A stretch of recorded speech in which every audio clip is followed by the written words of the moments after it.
So the murder of 7 Khoza family members in Vlakfontein will be subject of an inquest. Well, this was established at the circumstances surrounding their deaths. In a shock move, the National Prosecuting Authority withdrew charges against the remaining accused Fita Khupe. Khupe and the late Ernst Mabaso were implicated in a mass murder. Mabaso committed suicide in prison. The community later barricaded the Golden Highway south of Johannesburg in protest. Well, Khupe and the late Ernst Mabaso were accused of murdering 7 members of the Khoza family in Vlakfontein last year. Their bodies were found in shallow graves in the main house and in an outbuilding. The state later withdrew charges against Mabaso, who committed suicide in custody. Earlier this year, Khupe was denied bail. So SABC News reporter Gillian Pillay was in court for us, and she joins us on the line. A very good evening to you, Gillian.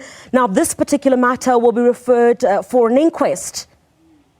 Very good evening to you, Griselda. Yes, now that charges have been withdrawn against the remaining accused, it will now form part of an inquest where they'll look at the circumstances around what led to the deaths, and possibly, if they could find stronger links or stronger evidence against Khupe, possibly charges, we could see it being reinstated if the prosecution can find stronger links than what they have now. We heard in court today that they felt they didn't have a watertight case after the late Ernst Mabaso died, and that confession of his that they can't use in a trial court has now basically thrown a spanner into the works for the prosecution, that leading to the withdrawal of charges today and now being a subject of an inquest. All right, Gillian, so we saw community protests in Vlakfontein this afternoon after those charges were dropped against Fita Khupe. What's the situation there tonight?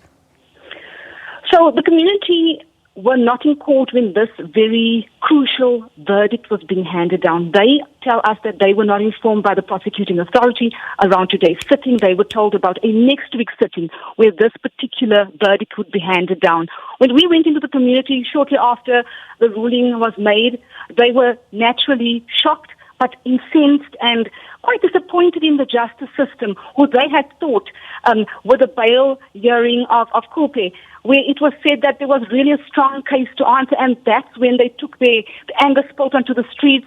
They demonstrated, they burned tires. It was a peaceful protest, and police managed to disperse the crowds peacefully. But we saw a lot of that taking place for a few hours after court proceedings had ended. In the wake of that verdict, shockwaves going through the community. This was the last thing that they had thought would come of the 7 gruesome murders that were in that particular home for all that time. And then, Khupe being who was in a long-term relationship with one of the deceased. He was one also of, one can say at the time, a prime suspect, but now not enough evidence against him. Gillian, you already alluded to this a bit earlier on when I spoke to you. You said that the family of the deceased refused to speak after the charges were dropped. And the NPA says, the death of Fita Khupe, of the previous accused had a negative impact on the case. Tell us a bit more about what the NPA says led to the dropping of these charges. You can imagine with a court case like this, the trauma and the psychological impact on family. Also, them having high hopes that this would lead to some sort of someone doing time for the kinds of gruesome killings that we saw. And with this verdict now, them losing faith in the justice system.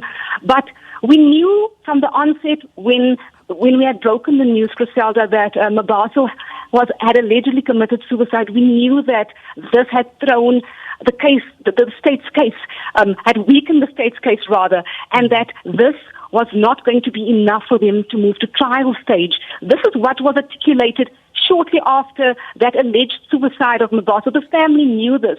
But when Khupe was denied bail, there was a lot of hope given to that community and to those families. It was said there that there was a strong case. There was contact between the 2 accused, that Khupe, there was common purpose, that it was premeditation, that Khupe could influence witnesses.